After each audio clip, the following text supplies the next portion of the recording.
Icon star Allu Arjun తో Trivikram announce చేసిన cinema అటకెక్కినట్టే అన్నారు.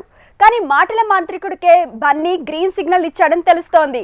ఈ ప్రాజెక్ట్ లో దీపికా పదుకునే మెరుపులు ఖాయమయ్యాయని తెలుస్తోంది. పాన్ ఇండియా మార్కెట్ అన్నాక బాలీవుడ్ హీరోయిన్ రంగంలోకి దిగాల్సిందేనా? హిందీ హీరోయిన్ లేకపోతే సౌత్ సినిమాలకు పాన్ ఇండియా లుక్ రాదా? పుష్ప 2 తర్వాత బన్నీ చేయబోయే సినిమా విషయంలో క్లారిటీ వచ్చినట్టుంది. బయటొస్తున్న గుసగుసలు పుకార్లని తేలిపోయింది. అయితే త్రివిక్రమ్ మేకింగ్ లో బన్నీ చేసే మూవీలో దీపిక పదుకునే మెరవటం ఆల్మోస్ట్ కన్ఫర్మ్ అనే మాట వినిపిస్తోంది. Deepika Padukone Bollywood number 1 heroine. అలాంటి తనని కల్కిలో హీరోయిన్ గా తీసుకున్నారు.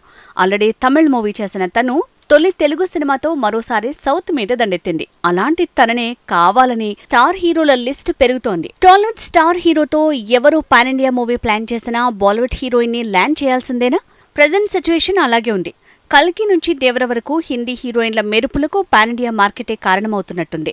దేవరలో అతిలోక సుందరి శ్రీదేవి కూతురు జాన్వీ కపూర్ హీరోయిన్ గా మెరవబోతోంది. ఇక కల్కిలో అయితే దీపికాతో పాటు మరో హిందీ హీరోయిన్ ని తీసుకున్నారు. లోఫర్తో టాలీవుడ్ లో హీరోయిన్ గా వెలిగిన ముంబై ముద్దుగుమ్మ దిశా పటాని మొత్తానికి ఇప్పుడు బాలీవుడ్ లో టాప్ హీరోయిన్ గా మారింది.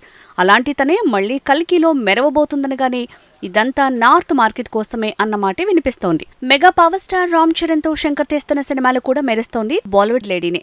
కియారా అద్వానీ ఆల్రెడీ భరత్ అను నేను, వినయ విధేయ రామలో మెరిసింది.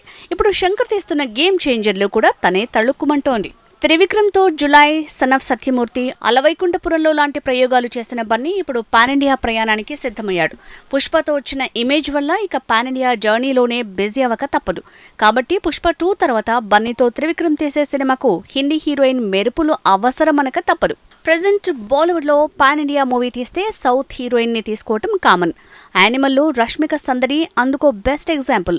అయితే ఇలానే తెలుగులో ఓ పాన్ ఇండియా మూవీ వస్తోందంటే అందులో బాలీవుడ్ హీరోయిన్ మెరవాల్సిందే.